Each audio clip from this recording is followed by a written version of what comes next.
Hello and welcome to the Filter Free Podcast. I am your host, TJ Stevens. Problematic. Sound out of my left earbud. Getting off to a banging start here. Joining me as always, Step ends. Dollar Bill Dave. I touch myself. I just need to clip that. Just Dave leaning for I touched myself. And Timmy C.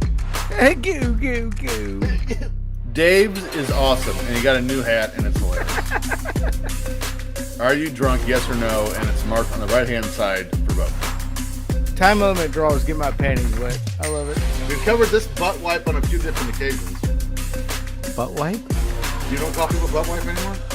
No. I'm not 7.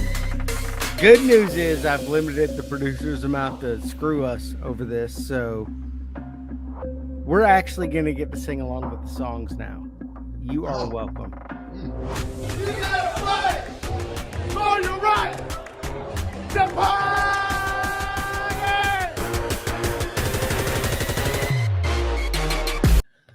Hello and welcome to the Filter Free Podcast. Hey. Yeah, Dave is awesome. he is. And he got a new hat. Kirk sucks. Jesus Christ, man. Let it go. Let it go. Let it go. I'm wearing this shit to Ireland. Okay. They won't know what it means. Yeah. This is weird. Kirk will when he sees it. Oh, whore ass. By the way, Is did he I tell you Irish? guys I'm going to Germany in March? Is he Irish? He's going to be at the game day. He's going to be at the game. Oh. I'm going to Germany in March, but it's for work. But I'll still be in Germany for a week. Dugenschnauzer. Yeah, That's Drinking exciting. beer. That's Excited. penis in German. I don't believe that. It is. Go Is ask it? the lady to touch your Dugan. No, I don't know. Fuck. That's what Dugan says. I don't see her dog. She's going to punch you in the Talking nose. about? Yeah. Joining me as always, Dollar Bill Dave Kirk Herbstreit sucks. and Timmy C. Let it go, man. Who? Please remember to subscribe and rate this show wherever you get your podcast. While you're at it, follow the show on Twitter at FF Popcast, on Instagram at Filter Free Podcast. Follow our Patreon network at Filter Free Net on Twitter. And Timmy, if they become a member at www.patreon.com/filterfree, what do they get with all that? All that $10. You will get Legends. Let's rethink this. Football is getting paid with Tim and Dave when Dave starts watching football again. Evolution of Evil. Wrestling with commercials. Plus our list of 2024 events of bus rides, which I'm sure to come. And events starting with the Royal Rumble. Dave will be hosting. We appreciate that. Everyone, come see us at the Rumble. Well, come see Dave at the Rumble. Dave and Justin and others. And The fun the director. fun director. I forgot about him. Blaine will be there. Blaine. Which, by the way, if you're listening to this, I'm like, oh man, I'm sure with just them three going, they're like not that many people go. It's been sold out for 6 weeks. The suite. Yeah, that's how The fast Suite Life? it goes. Oh. Yes, the Suite Life. That's how fast this shit goes. It's been sold out since December. So the next time we do it, whenever that is, make sure you don't miss out. You get. Sometimes we do blocks of hotels. I think we did it for this one. Pretty sure we did. Yeah. You get discounted hotel rates. You get a sweet ticket to the event of whatever one we're going. We've done St. Louis Royal Rumble. Now we've done Tampa Royal Rumble. We've done Nashville SummerSlam. We've done 2 all-ins. Okay, this is what we do. You get to hang out with us for the weekend. We did WrestleMania back in Vegas at number 9. That's true. One of us was on the elephant when it came out. But also, when we get our suite, we have a beer full of fridge. Now, a fridge full of beer, I should say. Now, if you don't pay for any beer, you get none out of the fridge. I have to make these rules clear because this has happened. If you pay for beer ahead of time, you get some beer. But if you do not get beer from the fridge. If you buy the fridge, you might get some beer. Maybe. Timmy, what's on your mind for our current topic for this week? How about the retirement of Nick Saban? I mean, there's a lot. I mean, Roll Tide? Belichick got fired. Belichick, Saban retired. Saban, and Pete Carroll retired. No, I think Pete Carroll was pushed out. Pete Carroll got fired. Well, Pete Actually, he got reassigned. Pete That was Carroll's retiring. He got 72. reassigned. He's 72. He is now in charge of making sure the jock straps are clean on Saturday. Kirk sucks. What? Will you stop? By the way, speaking of the colors, what's the Native American guy that got fired from the Commanders? Ron Rivera. Yeah, Rivera. Riverboat Ron also fired. Well, I mean, if you want to go overall, Frank Reich was fired. All of the Bears Well, coaches, except Matt Eberflus, was fired. Hey, which Arthur Smith was fired. Frank Reich was fired week 10. We're was- about 3 months late on that. How was Dennis Allen not fired? Brandon Staley fired. Arthur Smith was fired. Yeah, he deserved D'Amico Ryan killing it with Houston. Yeah, he's crushing it. By the way, killed the Browns. Yep. 45-14 just now. I picked that. Yeah, I did not. I did. The Texans won that game and actually outscored my total score by themselves. The Texans won that game by 47 million. So thanks, Houston. Only 2 people got extra points in the playoff pool. You did not, Tim. You got 10 for the win. You didn't get extra points. What do you get extra points for? The score. The score. Stupid.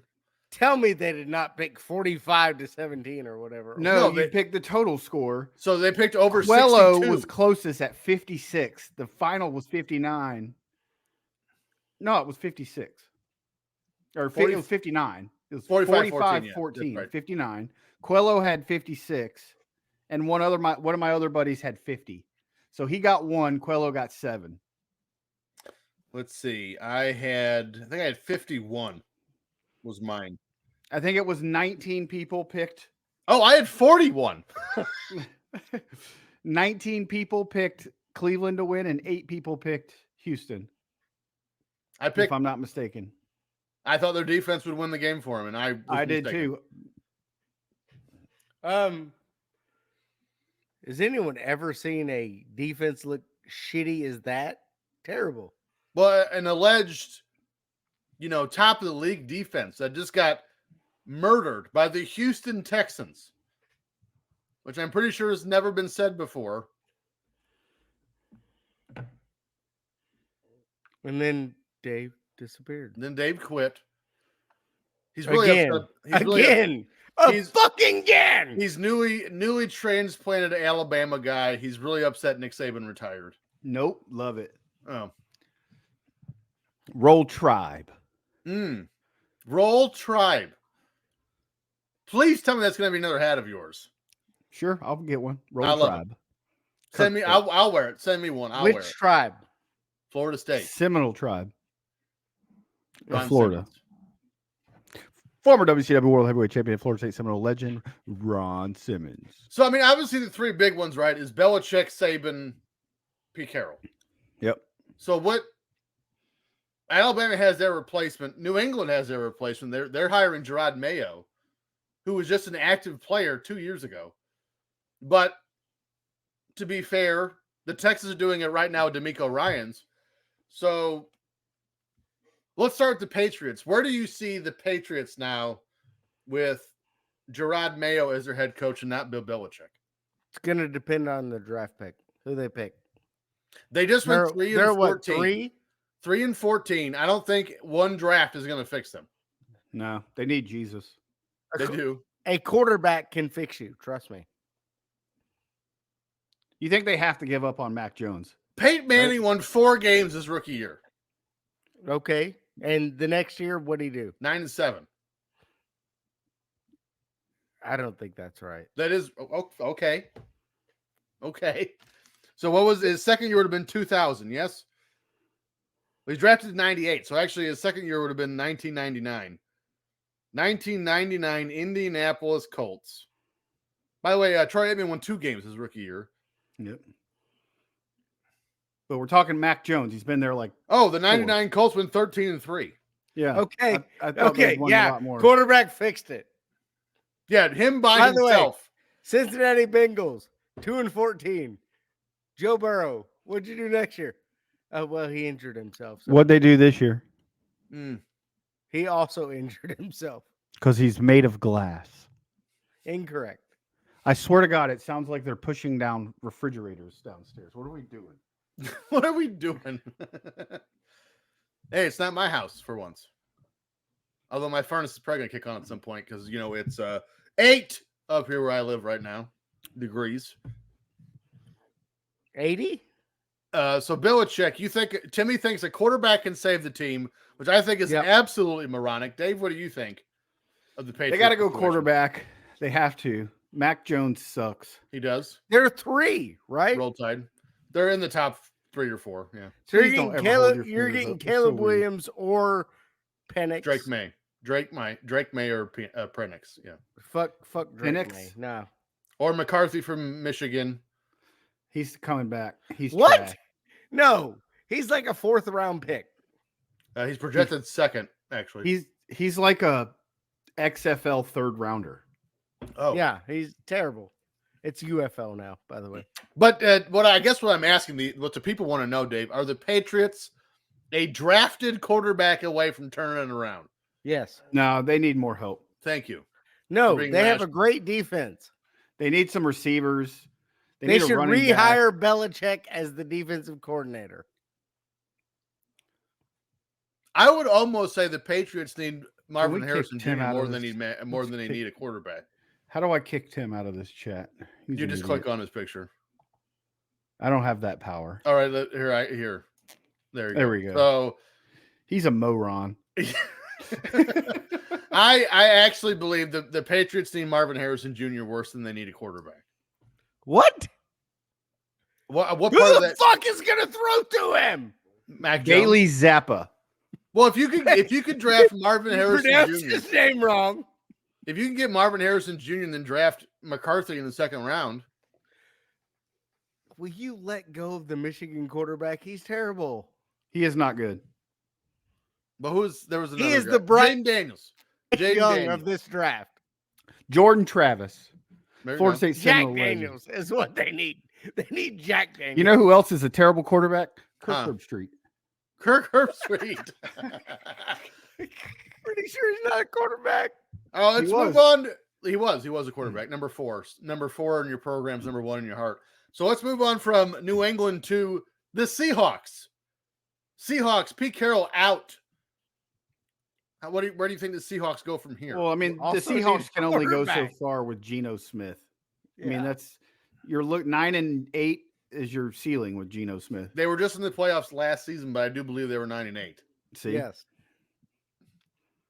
And then Alabama, Nick Saban. They got the new coach. Dave, you know his name. I forgot. Kalen DeBoer. Thank you. From Washington. I find it odd that the best 2 openings were immediately filled by people that no one had heard of. So what was the other one? New England? Yeah. New England and Alabama. My guess, like that Hall of Famers retire, already got it in. That's an interesting point. I believe in my heart of hearts, Alabama probably knew Nick Saban was retiring before the season started. Or at least it might happen. ESPN did too. That's why they put him in the fucking playoff. Bullshit. And then I also bet Robert Kraft probably knew he was letting go to Belichick after the season was over. Yeah, Belichick needed a good year to keep it. He probably didn't, but time. after about 6 games, he was like, nope. And then Gerard Mayo, I've never heard of this before, but Gerard Mayo actually had a succession clause in his contract to where if Belichick left, he would be the next head coach. Which is weird because it wasn't like he was coordinator of anything. Like, no, he's the linebackers coach. Yeah, he was not Bill O'Brien before this. He was just the linebackers. I shouldn't say just the linebackers coach because I'm pretty sure that's how DeMeco Ryans got his spot. Well, no, he was a defensive coordinator before he was made the head coach. Yeah, doesn't make it every time. So where's this leave Alabama? Do they make the playoffs next season? In Alabama. Thank you, Timmy, for contributing. Dave says no, they do not make the playoffs next year. No, they're losing a lot. Even with an 8-team or 12-team playoff? Ain't buying it. Maybe with a 12, they might. They could finish 12. Then they're going to 12 next year. Incorrect. Well, they are in the SEC, so even if they lose 6 games, ESPN will be like, well, they deserve to be in the playoffs. And they're Alabama, and I'm Kirk Herbstreit, and I Top- say so because I'm a little bitch. Top 5.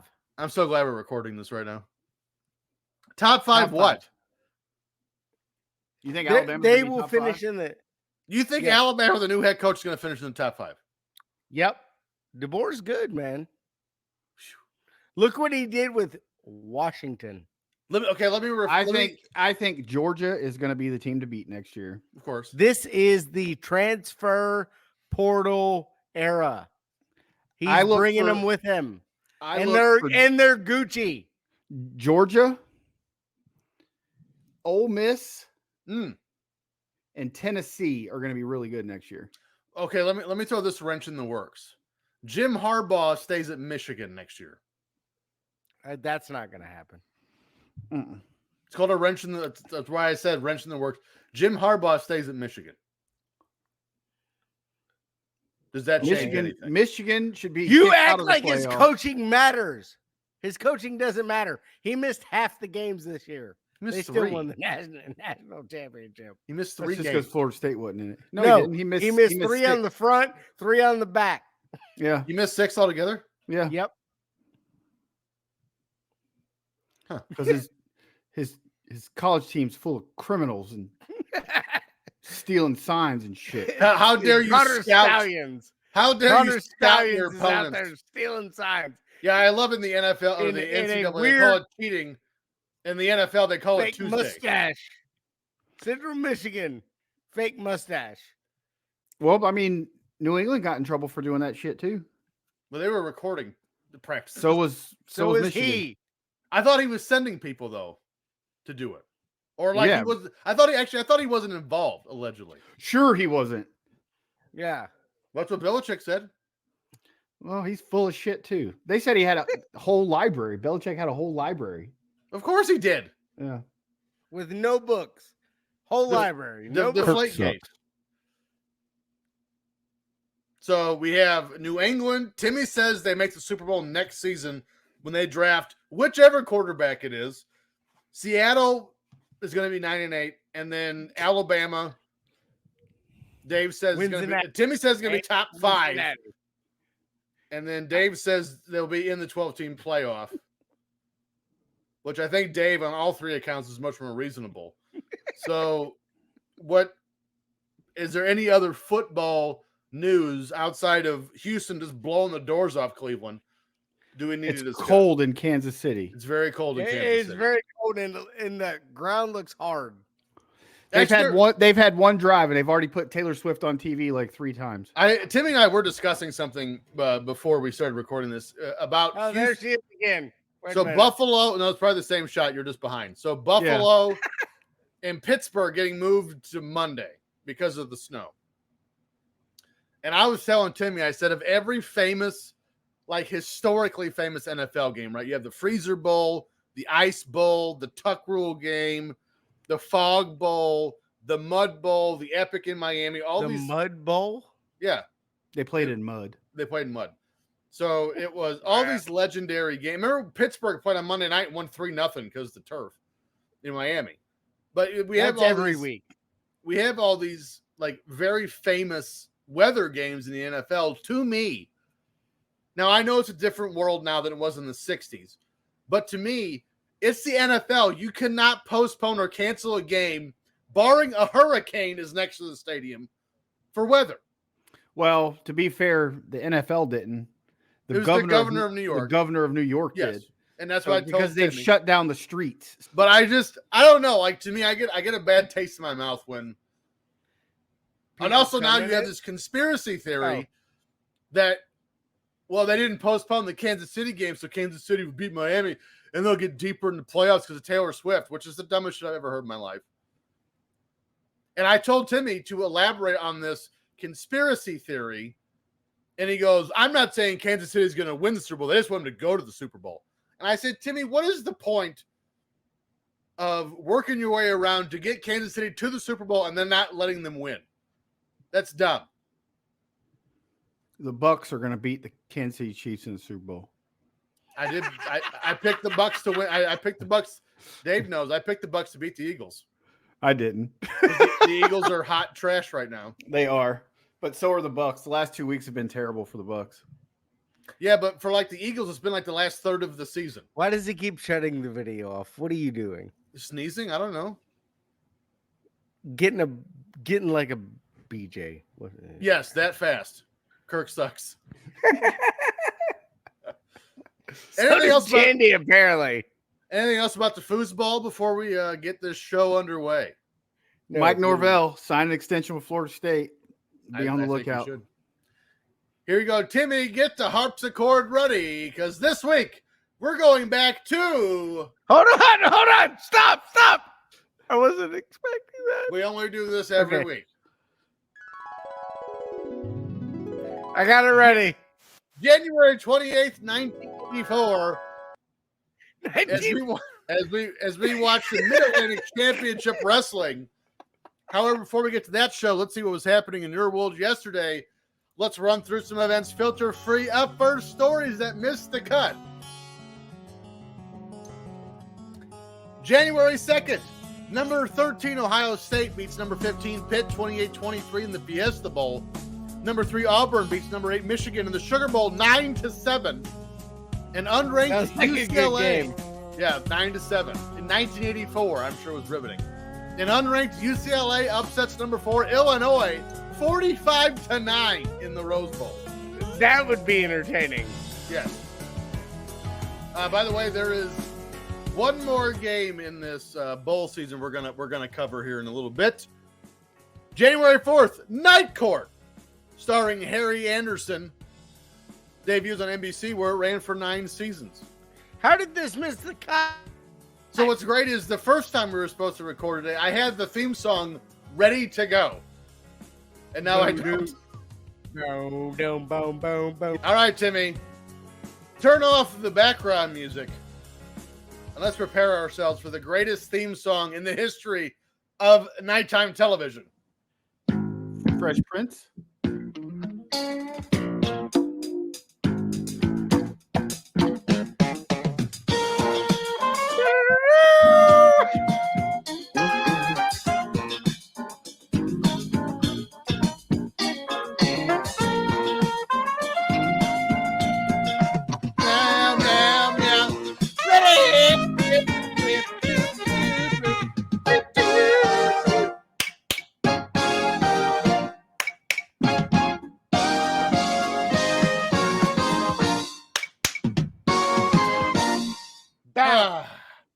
Also, we really need to discuss where they found John Larroquette after all these years to be on that show, the new Night Court.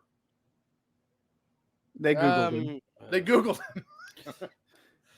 January 4th, Adrian Dantley ties Wilt Chamberlain's record for most made free throws in a game when he goes 28 of 29 from the line and leads Utah to a 116-111 win over the Houston Rockets. Still 19,994 women behind him. That was really specific. Why do you know that? My uncle. Is Adrian Dantley? Yep. Okay. January 7th, Chicago Cubs World Series winning legend John Lester is born in Tacoma, Washington. And he just gave up another stolen base. That's fine. We won the World Series. Doesn't matter. January 8th, the Los Angeles Raiders beat the Seattle Seahawks 30-14 in the AFC title game, and the Redskins beat the 49ers 24-21 in the NFC title game, setting up Washington and the Raiders in the Super Bowl. More on this later. A Super Bowl Dave forgot happened. There's good reason for that. January 9th, the Atlanta Braves pitcher Pascual Perez gets arrested for cocaine possession. I'm sorry. I'll pick up Dave's slack. Natron means. There you go. That's good. James Brooks. January 9th. Christian Okoye, the Nigerian Nightmare. A big day in music as the single Nobody Told Me by John Lennon is released posthumously, and Van Halen releases their biggest album ever, 1984. I read that book. When was that? January 9th. What year? 1984. Oh, look what they did. It's like they're fortune tellers. They knew it was coming. The year? Haven't seen it. They had a calendar. Good for them. January 10th, Luis Aparicio, Harmon Killebrew, and Don Drysdale make it to the Baseball Hall of Fame. Never heard of them. Any of them? Nope. Wow. Don Drysdale. They were all 40-11. Don Drysdale was the second pitcher in the rotation with Sandy Koufax for the Dodgers. I didn't watch the Dodgers back then. But none of us were alive. You were in Only Tony was, Brooklyn. but- That's why. You don't watch that shit. January 11th, the highest scoring NBA game ever takes place as the Denver Nuggets beat the San Antonio Spurs 163-155. I should say this is in regulation without counting overtimes. 1 year earlier, Detroit had beaten the Nuggets 186-184, but that game went to triple overtime. 6 years later in 1990, the Warriors beat the Nuggets 162-158 in regulation to break the record. Of the top 10 highest scoring games, Denver has played in 4 of them. They need better defense. Absolutely. Pretty sure though, they might be beat this year. There's a lot of high scoring games this year. There is. They Indiana. don't I think play Indiana defense. is the worst defense in the league, and they're giving up 127 points a game. Good news is they're scoring 150. No, they're not good. Indiana's not good. They were. They're not anymore. January 14th, the hits continue for the month as Madonna releases Holiday. Holiday. Celebrate.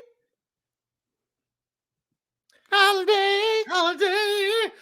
January 16th, Paul and Linda McCartney get arrested in Barbados for possession of weed. The devil's Crackhead. lettuce. The devil's lettuce in Barbados. What a crackhead. Yes. If I were going to get arrested, Barbados sounds like a good place to get arrested. I wouldn't. I don't know if I'd be mad at it. January 22nd, the Raiders blow out Washington in one of the most lopsided Super Bowls ever, 38-9, which is why we're not covering this in detail. Your MVP was Marcus Allen. He ran for 22 touchdowns. That was just the first quarter. They sat him after that. January, actually, this is the famous clip where he went from one side of the field to the other and then scored. That's that game. I could do that in Tecmo's Super Bowl. Sure. With Bo Jackson. Bo Jackson Matt Jackson, yes, Yeah. the Raiders, yes. or of course. Thurman Thomas. Nope. Couldn't do it. Natron Means. Natron Means. Roosevelt James Potts. Brooks. If you had James Brooks, you could do it. No. You know who Playing wasn't for good Tampa in Bay. you know Playing who for wasn't Tampa good in Bay. Super Tecmo Bowl? Who? Kirk Herbstreit. Because he wasn't in it. Correct. Never scored shit. That's true. Hold on. All right. Let me know when you're going to start. January 23rd. I am a real American. Hulk Hogan defeats the Iron Fight Sheik for in the Madison Square rights Garden of to win the every WWF man. Championship. His run that I lasted am a real referee angle on American. Saturday night's main event on February for 5th, your 1988. Fight for your Over rights. 4 years. Do, do, do, do, do, do, do, do, do. When it comes down.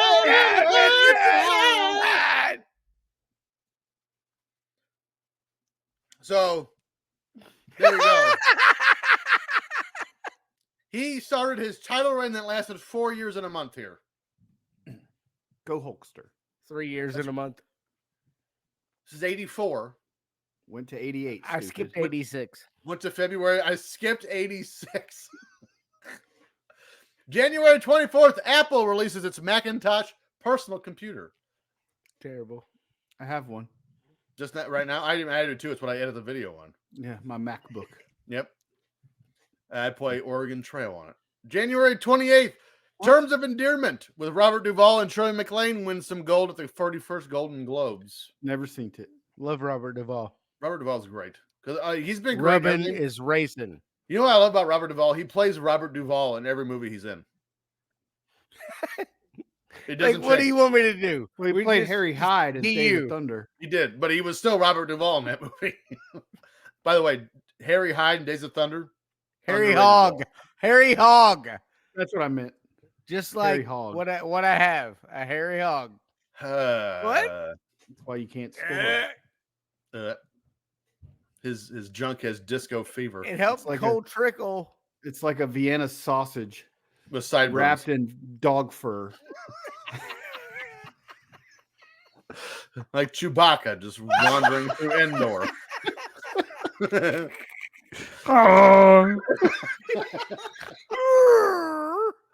That was terrible. Don't do that ever again. January 28th.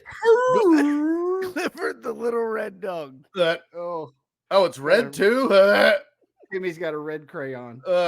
Golden State's Warrior guard, now in his 21st season, Andre Iguodala, is born in Springfield, Illinois. I thought he retired. I thought so too. He did. Well, okay. Well, he would have been in his 21st season this year. Okay. Stories in the wheelhouse. Instead, he's retired. Back to college football. January 2nd, the Orange Bowl takes place, pitting number 5 Miami against number 1 Nebraska, and what a game it was. This pitted the 12-0 Big 8 champion Nebraska Cornhuskers against the 10-1 upstart independent team coached by Howard Schnellenberger, the Hurricanes of Miami. Schnellenberger. It should also be mentioned that because this was the Orange Bowl, it was played in Miami at the Orange Bowl, the home of the Hurricanes. Shocker. Surely this helped, as 72,549 people poured into the stadium to watch the game that may crown the national championship Nebraska. It's not NBA, it's NBC. NBC had the TV coverage, but Don Kroc, I think that's how you say his name, John Brody and Bill McCady on the call. Nebraska was heading into this game after smashing everyone in their path this season, except for a 14-10 win over Oklahoma State and a 28-21 win over Oklahoma. So they did not play well in Oklahoma. Nope. They also good thing they didn't have to play Tulsa. They'd have been screwed. That's absolutely correct. They also had the top 3 picks for the Heisman Trophy this year in Mike Rozier, future number 1 pick Irving Fryer, and quarterback Turner Gill. Nebraska averaged 52 points a game, and they beat Minnesota 84-13. Iowa State 72-29. Colorado 69-19. Kansas 67-13. And Syracuse 63-7. And that's without throwing the ball. Right. And also, if you remember earlier from Stories That Missed the Cut, Syracuse was in a bowl game. Mm-hmm. They won their against who? I don't remember. In the Colorado game, Nebraska actually scored 7 touchdowns in 12 minutes in the third quarter. Miami was blown out in the season opener against Florida 28-3, but had run the table after that. But Nebraska was still viewed as the giant favorite, being favored by 11 points. Fuck you, Tim Tebow. Oh. Although Nebraska was a big favorite in the game, they had a notable weakness, being that Nebraska played in the Big 8, which was known more for their rushing offenses. Their pass defense was suspect at best. Suspect. They were also suspect. Respect. At best. At best.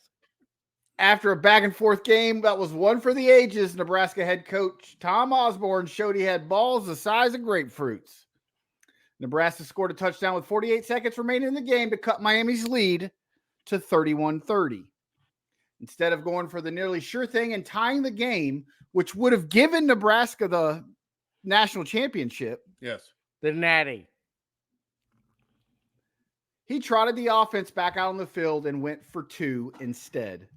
Unfortunately, the 2-point attempt was not successful, and Miami came out on top and was named national champions. Even though Miami entered the game ranked 5th, second-ranked Texas lost in the Cotton Bowl, while 4th-ranked Illinois lost in the Rose Bowl. 3rd-ranked Auburn finished the season 11-1 as well, capping off their year in the Sugar Bowl with the win over Michigan. The argument was that Auburn played a tougher schedule than Miami and should have been crowned the national champions. And now we're 40 years later, they still haven't figured this shit out. Correct. Well, they have. There's 12 teams, and oh, Jesus Christ. All right, no, we figured it out. FSU sucks. Your mama 63-3 with her pancake nipples. All right. To hell with that. Let's talk Miami junior receiver Eddie Brown. I got Badass. nothing. I got nothing. Badass. The following year after this, Brown was a consensus first-team All-American and the first wide receiver in University of Miami history to amass over 1,000 yards receiving with 220 of those coming in the famous Hail Flutie shootout with Boston College. Brown would leave Miami with school career records for receptions, receiving yards, and receiving touchdowns. In the 85 NFL draft, Brown was the second receiver selected behind Al Toon. Terrible. Carr's brother. And selected 13th pick overall by my beloved Cincinnati Bengals. I hate the story already. 3 picks ahead of some scrub, Jerry Rice. I don't blame him. What the hell Jerry Rice do? Outside of everything? You know what he didn't do? In 1985, Eddie Brown won the NFL Rookie of the Year award with 53 receptions for 942 yards and 8 touchdowns. Jerry Rice didn't do that. In 1988, caught 53 passes. Let me repeat that. 53 passes for 1,273 yards.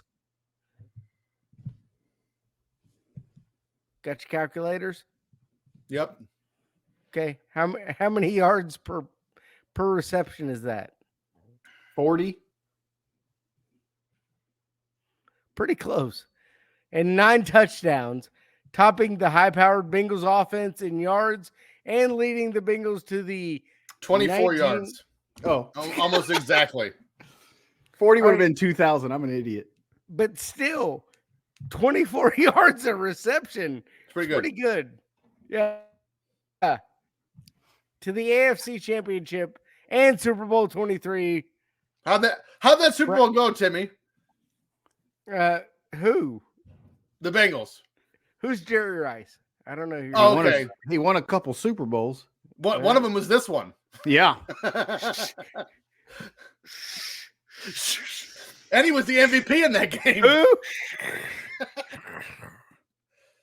By the way, Eddie Brown's team record for receiving yards was later surpassed by Chad Johnson's 1,355 yards in 2003, but it took Chad Johnson 37 more receptions than Brown.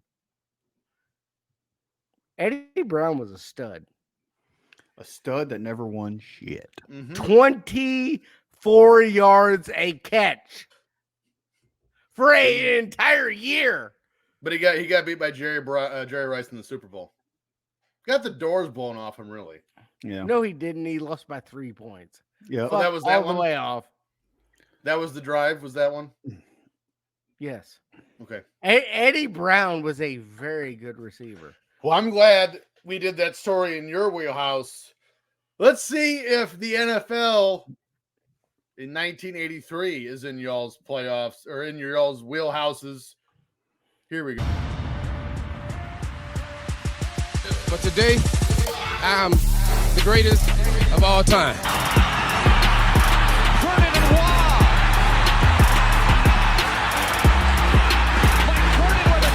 Here it is.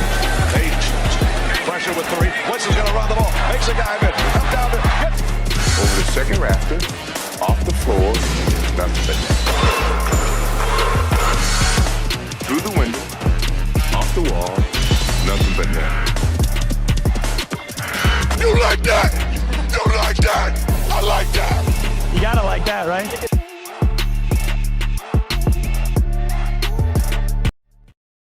All right, here we go. Box score trivia. We're doing NFL League Leaders 1983 season.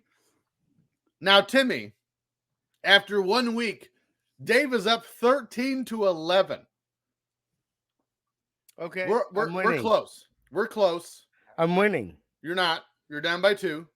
I should be. You're not. So here we go. We're starting 1983 passing touchdown. Joe Montana. Tied for 4th with 20. Joe Theismann. Ken Anderson. Joe Theismann tied for 2nd with 29. Ken Anderson. No. Dan Fouts. No. If you Ron guys get- Jaworski. If you guys get another one, I will be shocked. No Jaws. Neil Lomax. Manning. Neil Lomax tied for 7th with 20. Archie Manning. Archie Manning, no. Dave Craig. No. There's some way backs on this list. White. Danny White. Danny White tied for 2nd with 29 of your Dallas Cowboys. Was Dan Marino in there yet? Dan Nope, Marino? he was drafted in 84 with Elway and Jim Kelly and Ken O'Brien and Todd Blackledge. Bart Starr. A Green Bay Packer is number 1. It ain't Dan Bart Starr. Mikowski. Nope, before Mikowski. Dickey. Lynn Dickey. Lynn Dickey led the league with 32. Look at this guy. Look at this man. Give us teams. Really? You think that's going to help? Okay, here we go. Here's some teams. The Rams, the Falcons, the Chiefs, the Browns, the Bills, and you've guessed the other 5. So Browns, Chiefs, Falcons, Rams. It's not Kozar. He was No. still in Miami. It's quarterback before Kozar. Did they have one? I thought it was Jim Brown. Apparently he was half-assed decent. Jim Brown. Paul Brown. Paul Bunyan. Paul Bunyan. All right, we're done. Yeah. Here we go. Tied for 9th with the Atlanta Falcons, Steve Barkowski. And of the Rams, Vince Ferragamo. Vince Ferragamo. Damn out, I miss him. Tied for 7th with Neil Lomax, Bill Kenny of the Kansas City Chiefs.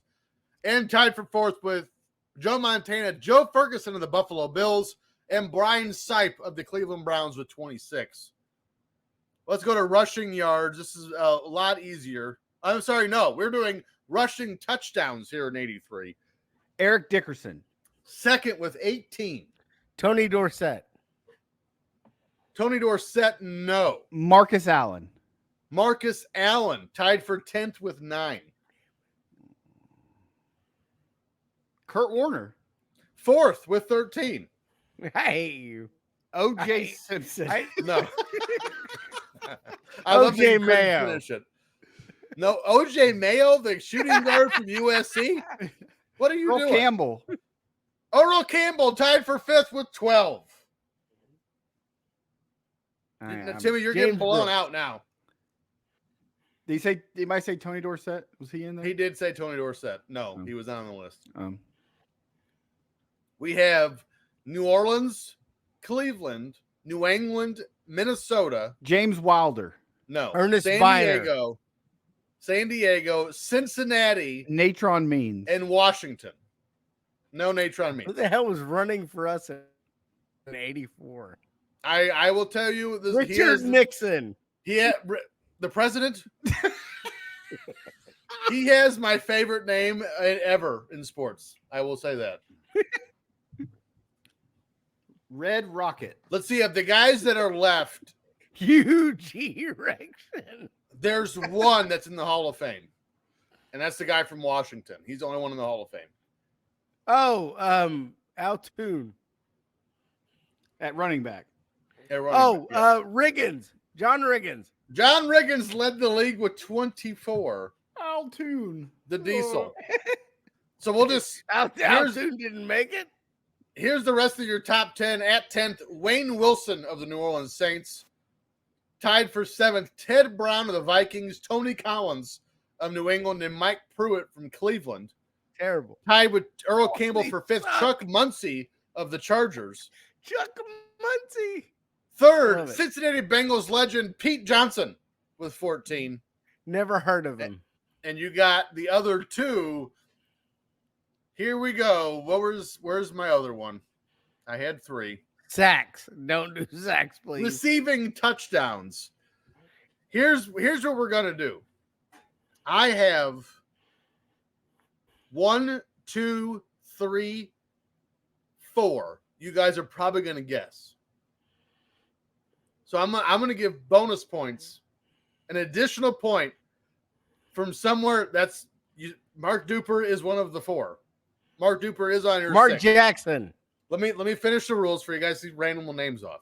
So for everyone outside Did the he top say 4, Mark Duper? he did. If you get one outside the top didn't hear 4, you'll get double points.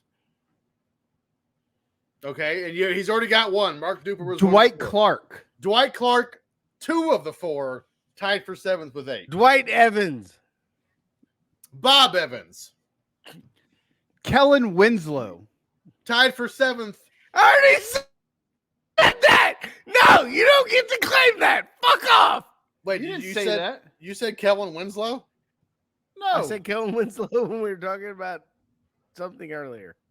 Well, you have Kentucky Shitternet, and it keeps dropping out. So You didn't say Kellen Winslow. we didn't hear it. I did. His son's Tampa Bay Buccaneer legend and rapist. Rapist. I'll give a point to both for Winslow then. Cleveland Browns Collinsworth. legend. No Collinsworth. There's one more guy in the 4. Art Monk. No. Mark Clayton. No. No Mark Jackson. Nope. Al Toon. Nope. 2 from St. Louis, Green St. Bay, Louis. Chicago, Washington, Seattle, another one from Green Bay, and the Raiders. Oh, And what's the white guy from Seattle? Oh, fuck. I can see him. You're on the way.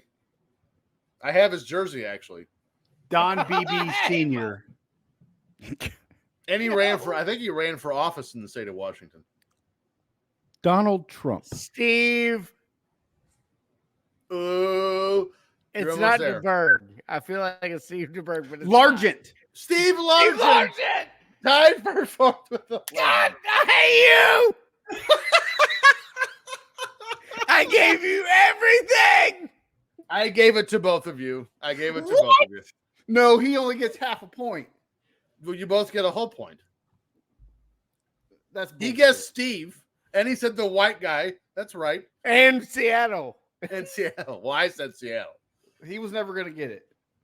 All right, so one more guess each. If either of you can guess anyone else on this list, it's double points. Here's the teams again. St. Louis, Green Bay, 2 from St. Louis, including the league leader. Green Bay, 2 from Which Green was Bay. the Cardinals. What the fuck? Correct. Chicago, Washington, and the Raiders. Are there any running backs on this list? No, but the Raiders guy is a tight end. Number 46. I'll even give you that. Ain't helping me. No, I'm done. Yeah, can't think I'm of good. I'm Here trying to we think go. back to my old 80s video of like the best sports players of the 80s VHS tape I had. Yep. All I had it. tied for 7th Marlboro. with Dwight Clark and Kellen Winslow of the St. Louis Cardinals, Doug Marsh of the Green Bay Packers, futurely of the Buffalo Bills fame, James Lofton, Willie Gault of the Chicago Bears, Oh, And- Willie Galt. and from Washington, Charlie Brown. Tied for 4th with Steve Largent of the Green Bay Packers, We Paul forget Snoopy's Kaufman. owner. Shit. Huh? Snoopy's owner. Yes. Tied for 3rd of the, and 3rd of the Raiders, Todd Christensen, tight end. And 2nd from the Eagles, Mike Quick with 13. And your league leader was St. Louis, Roy Green, 14. So no one got bonus points. Right now it is 15 to 25, Dave. Yes. Cricket. What's your point? Well, my point is you were down by 2 and now you're down by 10. Okay. Okay. Timmy's like, I knew those VHS tapes would come in handy one day. Timmy's like, I can't wait to do an episode again without Dave. I'm going to catch up. We could have done it tonight. I don't know. January 14th, another story in Timmy's wheelhouse. The godfather of fatties everywhere, owner of the San Diego Padres, And McDonald's, Ray Kroc dies of heart failure at the age of 81. Who? Ray Kroc had quite the life as an entrepreneur. But before all of that, at the age of 15, Kroc lied about his age so he could become an ambulance driver for the Red Cross during World War I. After the Second Great War, Kroc became a milkshake mixer salesman. After delivering machines and parts to Richard and Maurice McDonald, the three entered an agreement to franchise their restaurant. Initially, Kroc actually sent a letter to Walt Disney, with whom he trained with as an ambulance driver, and Disney agreed to have McDonald's restaurants in the park, but only if they raised the price of the French fries from 10 cents to 15 cents, with Disney taking all of that 5-cent profit. Kroc told Disney to eat a giant pile of shit, and your mouths are stupid. Kroc would be the franchisee for McDonald's until 1973, when he retired from that and bought the San Diego Padres for $12 million. Initially, the team had been purchased by a Washington, D.C. grocery store chain owner, Joseph Dzansky. However, that sale was held up with legal troubles in court, and Kroc swooped in and bought the team. Kroc was known for being a little boisterous, including taking the stadium mic in a game against the Astros and declaring live, "I've never seen such stupid ball playing in my life." Eventually, he handed it over team business to his son-in-law, Ballard Smith. After swindling the McDonald brothers and acquiring full rights of the fast food chain for $2.7 million, Kroc showed just how nasty he could be.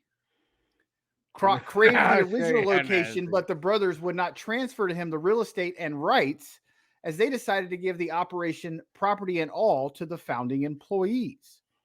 In his anger, Kroc later opened a new McDonald's restaurant near the original McDonald's, which had since been renamed the Big M because the brothers had neglected to retain the rights to the name. It is alleged that as part of the buyout, Kroc promised, based on a handshake agreement, to continue the annual 1% royalty to the original agreement, but there's no evidence of this beyond a claim by a nephew of the McDonald brothers. Contrary to popular belief, though, neither brother ever publicly expressed disappointment over the deal. They were just upset that their original restaurant got shut down. Speaking to someone about the buyout, Richard McDonald reportedly said he had no regrets. If you hadn't, go out of your way and watch the movie The Founder with Michael Keaton. It's the story of Ray Kroc and McDonald's, and it's phenomenal. Hello. Is Ray Kroc's his motto of life YOLO? Incorrect. Because I feel like Dick and Mac McDonald, their mantra was kind of like no regrets. I loved him in the Doobie Brothers. No regret. Not even one little letter. No They're no Scotty regrets. P. No Scotty P. No regrets. No regrets. No regrets. Not even one little. Yeah. Kroc became frustrated with the McDonald brothers' desire to maintain a small number of restaurants. Why would you want to do that? The brothers also consistently told Kroc he could not make changes to the things in the original blueprint, but despite Kroc's plans, the brothers never sent any formal letters that legally allowed the change in the chain. They sat there. That's literally what they did. Kroc maintained the assembly line speedy system for hamburger preparation, which why are we arguing about this? It's weird. You are. No, they did. I'm not. Kroc maintained the speedy system for hamburger preparation, which was introduced to the McDonald brothers in 1948. He standardized operations, ensuring every burger would taste the same in every restaurant. Makes sense. You guys ever been to McDonald's?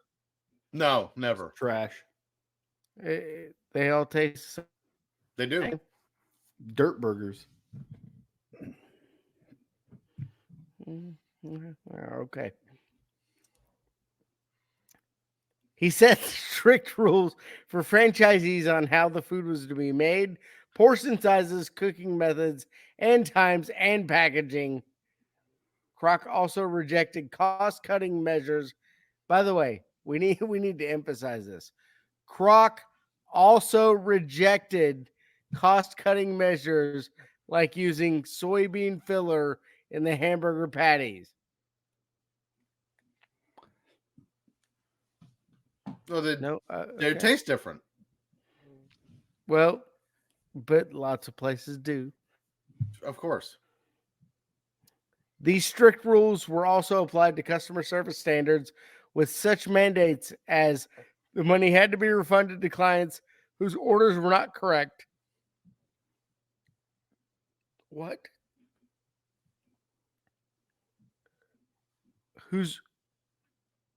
Or to customers who had to wait more than 5 minutes for their food. That's everyone. Yeah. Now kind of happens now. By Bring the time back Big Kroc. Fix McDonald's broke ass shit. Bring his dead ass back. And also quit hiring mouth breathers to be at the first window, will you please? Yeah. Yeah, I'm talking to you. Top knot. By the time of Kroc's death in 1984, McDonald's had a huge number of 7,500 outlets in the United States and 31 in other countries and territories. By the way, it's like 35,000 now. The total system-wide sales of its restaurants were more than $8 billion in 1983. And his personal fortune amounted to some 600 million. That's like 42 bajillion now. I can find this out, actually. That's 600 crazy. million in 1984 today. 42 bajillion. I'm not sure that's a number. That's why I'm making sure of this. 600. Dave's muted. That's a lot. Trillion or billion? 1.8. I'm sorry, 1.8. I was like, God damn. Jesus. 1.7 billion is what I wanted to say. He would have to be Jesus now. He owns the world. 1.7 Randy trillion. Kroc loves the little children. Oh, no, the world. He's worth $100 He is Tony and Stark and Iron 13 Man. cents. Speaking of worth a lot of money, January 27th, in a moment that would change the direction of one career forever, Michael Jackson catches on fire while filming a commercial for Pepsi. The deal with Pepsi had been happened to a nicer guy. You're right. I'm not saying I Right. feel bad for him. It's just it happens. We have to cover it. The deal with Pepsi had been inked in November of '83 with the Jackson brothers signing a $5 million promotional contract, or $11 billion today, which is $15 million in today's money, by the way. Pepsi had begun an advertising campaign in 1983 entitled The New Generation. Michael Jackson was a huge part of it from the beginning and actually allowed Pepsi to use Billie Jean as its jingle.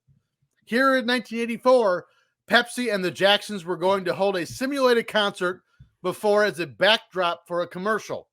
During the walkthrough, pyrotechnics went off, lighting Michael's hair on fire. She's just a girl that thinks I'm the one. But the kid is not my son. I don't like it. I don't like the lyrics in retrospect. The ensuing fire caused Jackson to have second-degree burns on his scalp. Pepsi settled with Jackson shortly afterwards because of course, Michael sued, as he should have. But Jackson donated the entire $1.5 million settlement to the Brotman Medical Center with the burn unit of that hospital, renaming itself after Michael Jackson. Jackson would later on sign another deal with Pepsi, this time for $20 million. When Michael Jackson's hair caught fire during the third take of an 80s Pepsi commercial, he was dancing. He had no idea his hairdo was ablaze. White Rain. The pop star kept on dancing down the stairs on the set until a friend ran up to him, wrestled him to the ground, and put it out. Imagine being Michael, like, why is he running up to me? We're Jackson live, was Mel. Oh shit! Jackson was already a solo star by this time, but recorded the video with his brothers from the Jackson 5 on this day. The video shoot involved pyrotechnics and an explosion meant that sent embers into Jackson's hair, catching it on fire. Makeup artist Karen Fay, who worked with Jackson for 27 years, testified in a later court case. I never saw anything like that in my life. This was someone I knew, and he was on fire. All his hair was gone, and there was smoke coming out of his head. Fay said that Jackson said that he continued dancing because I can't disappoint the audience. Your head's on fire. He collapsed and was taken to the hospital. You're literally a ghostwriter trying to dance in front of people. No, it's fine, guys. It's fine. It's fine. Jackson's doctor, Stephen Hofland, said that the star was quite shaken up with a palm-sized area of second degree and small area of third degree burns. It's like a hand size. Come on. Jackson said in a taped message that after some major reconstructive surgery on my scalp after the stage incident, I became increasingly more dependent on painkillers to get me through my days of the tour. Well, whose palm is it? If it was Shaq, Andre the Giant.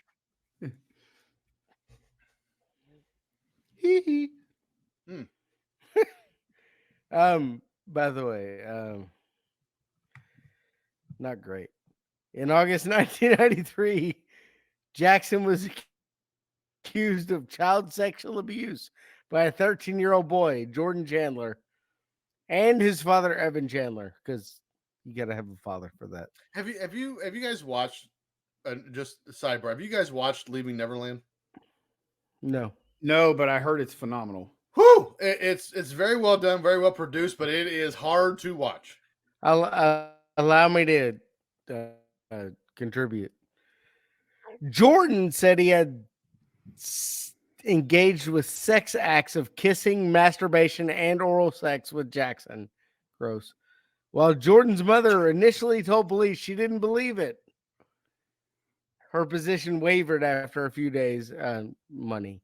I only ask because I believe one of the subjects in the documentary is Evan Chandler. Yeah, because he was Jordan Chandler. Jordan Chandler. Well, no, it was Evan. Michael Jordan. Jordan Evans. Steve Jordan. Bob Evans. Evan was recorded discussing his intention to pursue charges which Jackson used to argue that he was the victim of jealous father trying to extort money, probably. Jackson's older sister, LaToya, which is weird, accused him of being a pedophile, which also weird. And then she later retracted this, saying she'd been forced into it by her abusive husband. Which, triple weird. Oddly enough, is weirder. You hit the weird trifecta in that sentence. Correct. My asshole husband Jackson's home. Exactly. Police raided Jackson's home in August and found, by the way, not weird, 2 legal large format books featuring young boys playing, running, and swimming in various states of undress. I'm sorry, what? Playing, running in various states of okay. Jackson denied knowing of the book's content and claimed if they were from someone who sent them to him and he did not open them. Because that happens all the time. Yeah, I often get books sent to me where I just don't open them. What? Oh, hey, thanks for this book. I believe that. Let me go ahead and put this directly in my bookcase without opening it. Naked boys? No, not interested. This is a really odd topic for a coffee table book you've picked here. By the way, we're going back. Jordan Chandler gave the police a description of Jackson's genitals. A strip search was made, and the jurors felt the description was not a match. What? Good news for Michael Jackson. This actually became the impetus for his song Black or White. So did they actually show his junk in trial? Now I have questions. They did not, but I loved your pause and went, yeah, thank you. Now I have questions. Like, did they show his junk in trial? Like, yeah, you're right. They made me pull down my pants. Michael's Pull dick out my only has penis. ears, and this one does not. All right. Now, Jackson may have not molested this child. They definitely But allegedly you know what did. they say about smoke and fire? And I'm not talking about a scalp this time. Well Smoke, fire. Yeah, he's a kid diddler. Thank you. Definitely allegedly. Definitely. Definitely. He's dead. He ain't suing us. That's true. Fuck that guy. What about the other Kid Jacksons? Are they diddler. still alive? Who? The other Jackson 5? I don't care. LaToya knew about it. You're so wrong. That means it's my turn. Let's go to Timmy's Trivioki. Figaro. That's not Tosca. Ugh, my ears. My neck. My back. Yep. I remember. Everyone remembers when Elvis performed that. Jamaica. Ooh, I wanna take Bermuda. Bahama. Come on, pretty mama. That was the Puff first. Give, All right. motherfucker. I don't know why you screw it up.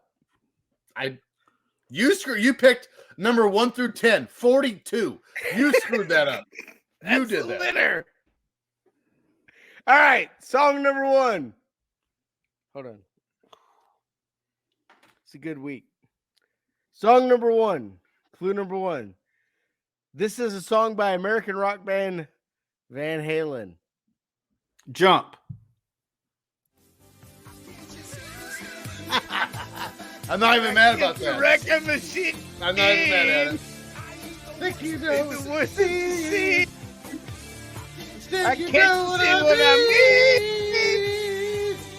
mean. Might as well jump. Might as well jump. Go ahead. Go. Jump. Go ahead and jump. The remix by right. Criss Cross was better. It was. They'll make you jump. All right. Song number 2, clue number 1. This is a song written and performed by American musician Billy Joel from his ninth studio album, An Innocent Man. Released September 1983 as the album's second single. Billy Joel in 84. Piano Man. Would definitely not be. Incorrect. Clue number 2. According Keeping to the an Faith. interview with that's Bon Jovi. According to an interview, Keeping the Faith Howard- is Billy Joel, you dumbass. That's true. It is. according no, it's Keep the Faith. That's Bon Jovi. Keeping the Faith. Whatever. According to an interview with Howard Stern, Faith Hill. Joel had originally titled the something Uptown else.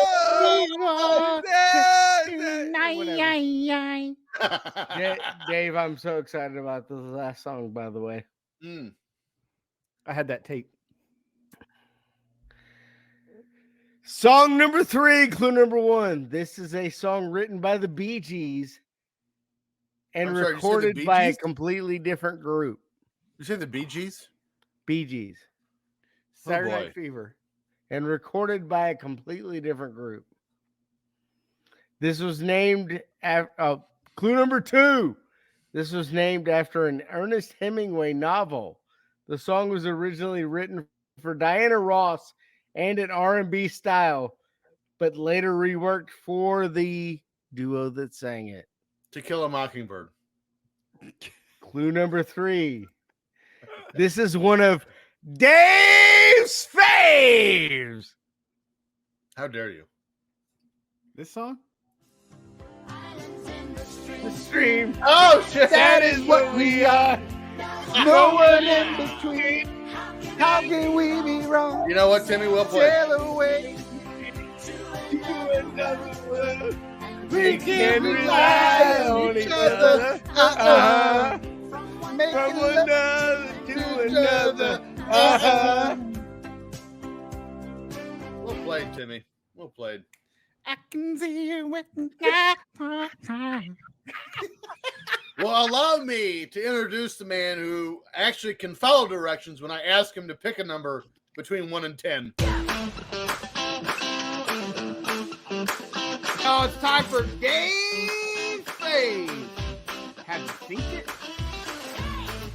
You slip her the hot beef injection. We're men in tights, tight tights. Maybe next time, think before it leaves.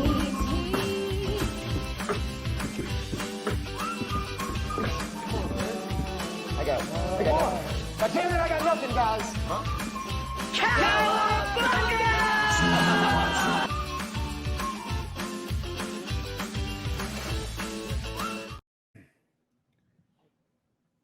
Once again, one movie this week. Oh, Oh, good. Because I got to pee.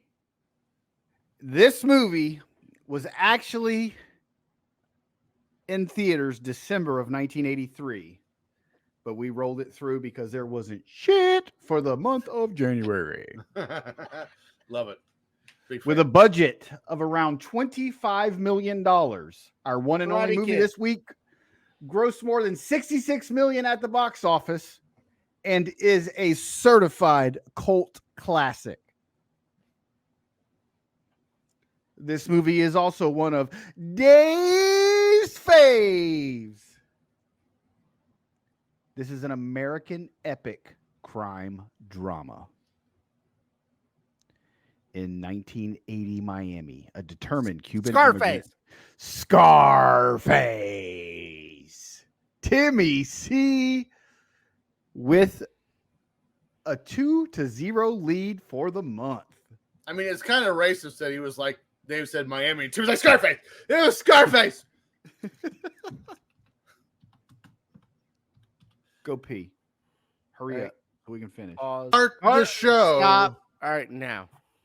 Let's go ahead and start the show. Mid-Atlantic Championship Wrestling from January 28th, 1984. Your announcer is Bob Cottle. We start the show with the ever-funkadelic sounds of Mid-Atlantic Championship Wrestling, and we show some blurry images of the top stars, and I can't tell who any of them are. Buddy Rose. I don't This think he better was be one of them. good because WWF just crowned Hogan. So Well, I mean, that didn't matter much at the time. It didn't take long, but it didn't matter Should've. much at the time. Yeah. Match 1. Speaking of the WWF, Wahoo McDaniel and Mark Youngblood take on Allie Bay and Bill White. Bay and White get offense in this match, but it's only on Youngblood. And then here comes Wahoo is out Yoo-hoo. quick. More offense by the enhancement team on Youngblood until Youngblood hits an enziguri for the win. Oh, shit. Dave, what do you think of this tag match? I love old wrestling shows in gymnasiums where you can see basketball hoops in the background. I actually thought this was a big arena show, and then they turned the camera, and I'm like, shit, there's a basketball goal. I never heard of Allie Bay, so I had to look him up. Holy crap. If the reports I read are correct, that dude was near 70 here. Hey, check So out. many old guys in Mid-Atlantic. I don't know who this Tommy Hawk is, but he has great chops. Takes a hell of a bowl to get that Wahoo haircut there. That's like it is perfectly straight around. It's Hell of a top-notch. bowl. Hell of a bowl. It's high quality. It's high quality bowl cut on a Native American, not Over 50-year-old man. an Indian. Because Correct. we've learned now that they're that's not what you call them. Bob Cottle is now holding up the NWA television title belt as they're holding a tournament to crown a new champion. There's 8 wrestlers remaining in the tournament. We will see Mark Youngblood take on Bob Orton. Oh, wait, no. Mistake. That's Barry Orton. Oh, That's a hell of a letdown. Johnny Weaver takes on Assassin number 2. not Dick number Slater, 3. Right, not 1 or 3, number 2. Dick Slater, who's the current U.S. champion, against Dory Funk Jr., and then Ernie Ladd takes on Greg Valentine. Johnny Weaver, literally looks like he's 74 years old here. Everybody. How do old. we not get the right Orton for this tournament? I love it. Fred Look, Orton. Bob Orton. Yeah. Barry's cheaper. All right, we'll take it. And Valentine looks like he is on some high quality cocaine here. Over under. Haven't done this in a while. Johnny Weaver, plus or minus 50.5 here. On the show. 54. Oh, way over. Way over. He was born in East St. Louis, Illinois, November 17th, 1935, making him 49 here at this show. Told you. What? Yeah. No way. 49. When we come back from break, here is the U.S. champion, Dick Slater. Dick Slater says that if he wins the TV title, he's going to give it to someone who deserves it. Cool. It already doesn't matter. Congrats. Slater's all declaring himself the world champion as they show footage of Slater pinning Ric Flair, although it was with the help of Bob Orton, not Barry, holding Not Flair's foot. Barry was Not missing Barry, from Bob this Orton. one. Cool. A la Okay. Heenan and Roy at WrestleMania 5. Slater says that he doesn't drink or smoke. There's no chance that's correct. There's no chance. Zero. Am I the only one that only knows of Dick Slater from being in the mid-90s WCW as part of Colonel Parker's stud stable? He was with an tag team with Mike Enos after that called Rough and Ready or something like that. He was with Bunkhouse. Bunkhouse Buck and Dirty Bunkhouse Dick Buck. Slater. Yeah, They were WCW tag champs at one point. they were. They beat Harlem All right. Heat. Yeah. So, Dick Slater on the mic, less than magic, by the way. Just giving that out there.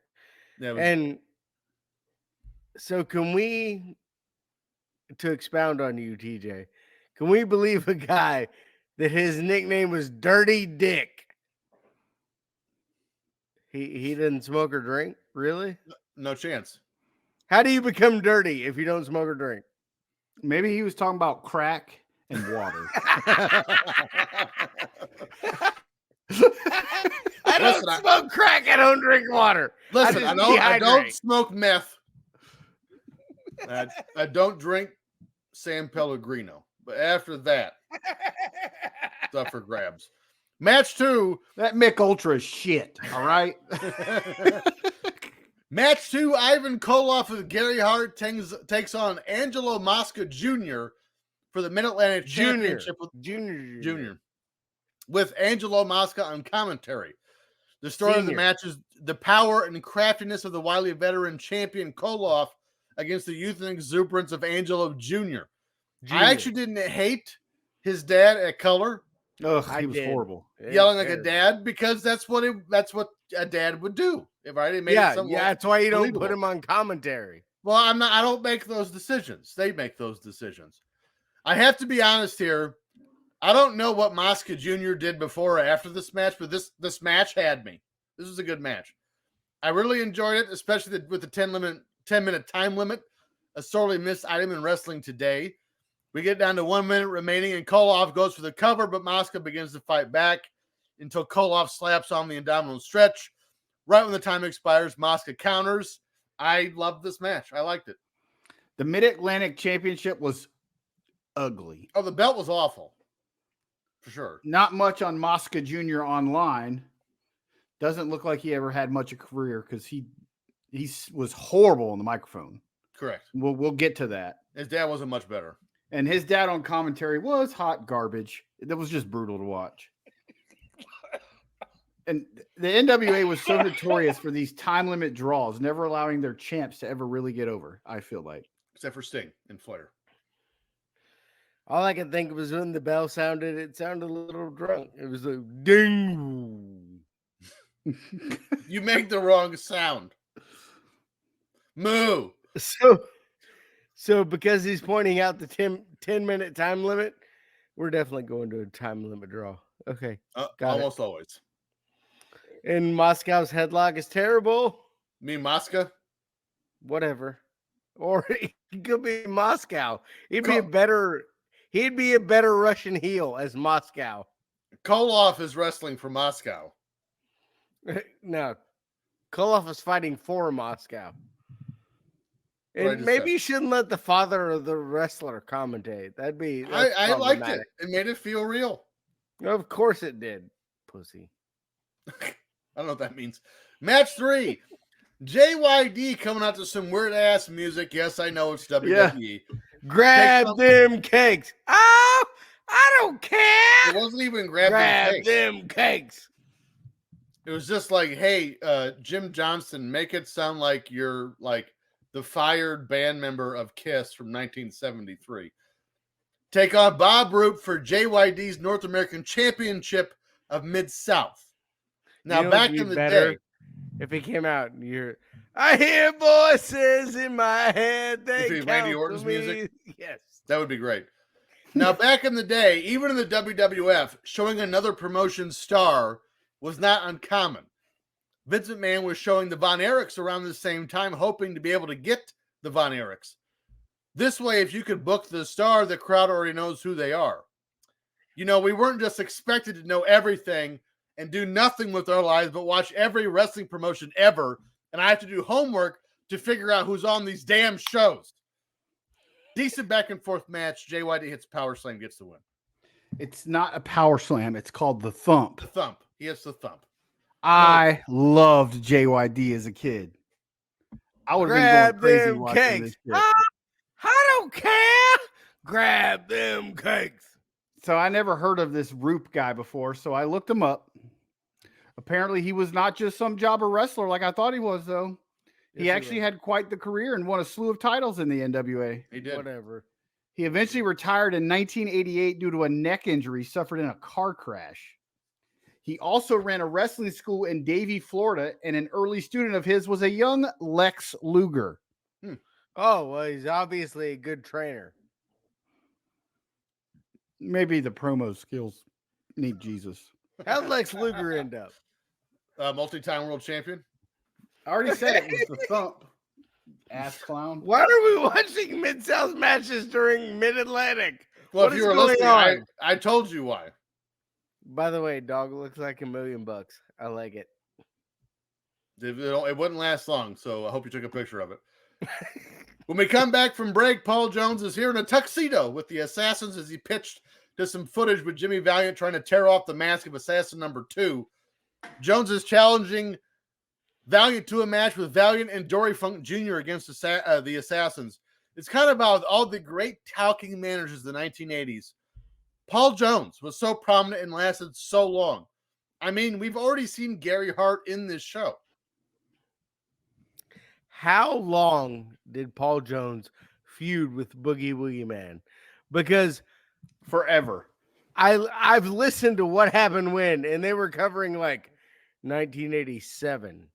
Most of the 70s and almost all of the 80s. And he was feuding with Boogie Woogie Man. They still have beef to this day. He's gonna cut hair off of him at some point. Just Jimmy Valiant, please stop feuding with him. Please. You're gonna lose your hair. Move on with your life. Yeah. Match 4, Ernie Ladd with Gary Hart takes on Vinny Valentino. It is something else to watch Ernie Ladd wrestle even this late into his career. 2 words, squash match. Ladd gets the win. Ernie Ladd was great, man. He moved phenomenally. And his mic work was awesome. Yes. Yeah. I hate that I missed his career. He would be epic these days in wrestling. Absolutely. As a nasty heel that could really talk. Yeah. Greg the Hammer Valentino. Is that who this is? So what's fun is if this is the same Vinny Valentino, he would actually show up on Nitro in the 90s, tagging with Greg Valentine, but he gained like 300 pounds and dyed his hair blonde. I'm not even joking. Yeah, probably has. Ernie Ladd is 87 years old here. Do you think Assassin number 1 was upset about being left out of this 8-man tournament because they had Assassin number 2 in it? Maybe he's going to challenge Dick Slater for the U.S. title. I don't know. No, he's going to challenge Assassin number 1. He was feuding with Deano 4. Deano 4. I was number 1. That's amazing. That's good. Little known fact, one of the hotly contested Charlotte area basketball games amongst 2 highly touted high schools was going to happen the night before. Sorry. That's why we have the basketball goes down. Charlotte Mayo beat the hell out of Charlotte Flair. Whatever. Yeah, Flair the night before.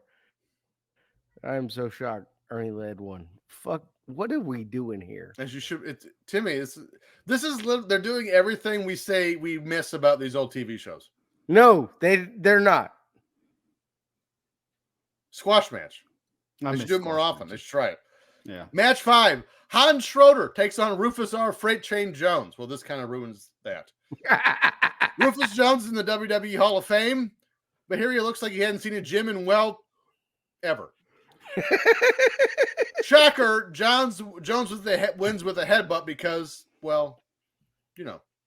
Freight Train Jones was 50 years old here, keeping up with the trend of senior citizens wrestling in the NWA. And they're all winning. That's the worst part. And they're all winning. Gotta put over the young guy.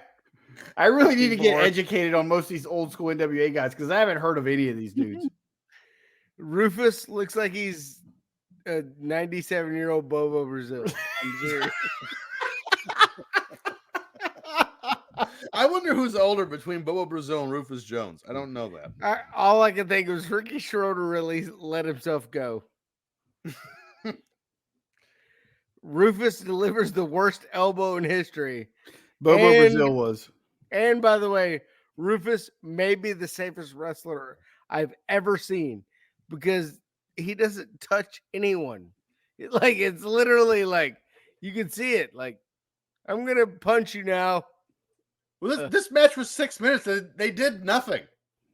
Well, Rufus did. Rufus didn't touch him in 6 minutes.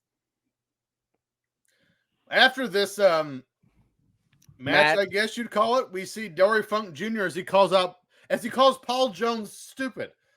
He's not wrong. Funk accepts the challenge for him and Valiant. Then Valiant just wanders out and starts yelling and screaming. Then he starts a fight with a man that's going to be his tag team partner. What is happening here? Then here comes Angelo Mosca Jr. with his dad, and you can tell this kid is green because he's stumbling all over this promo. Terrible.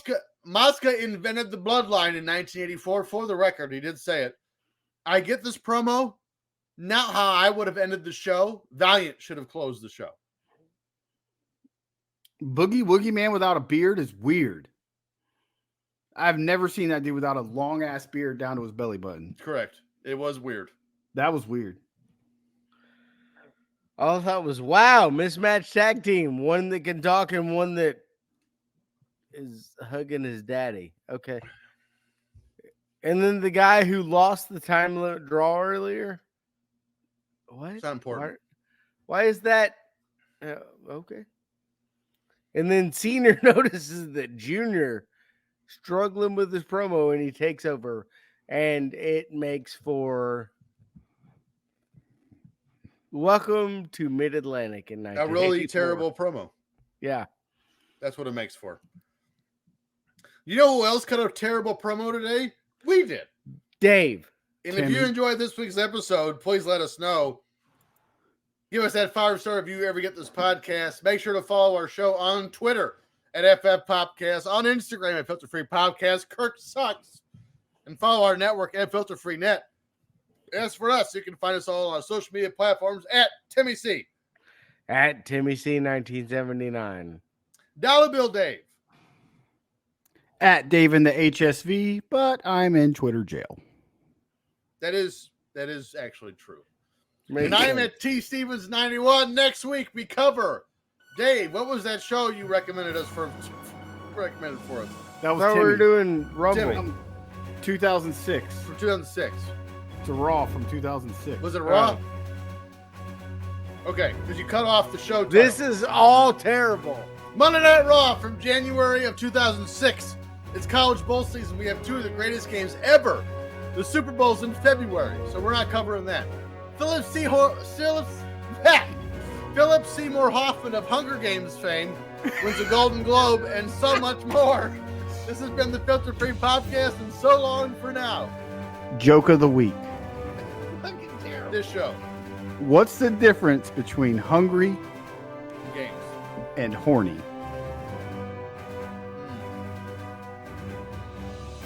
Where you stick the cucumber.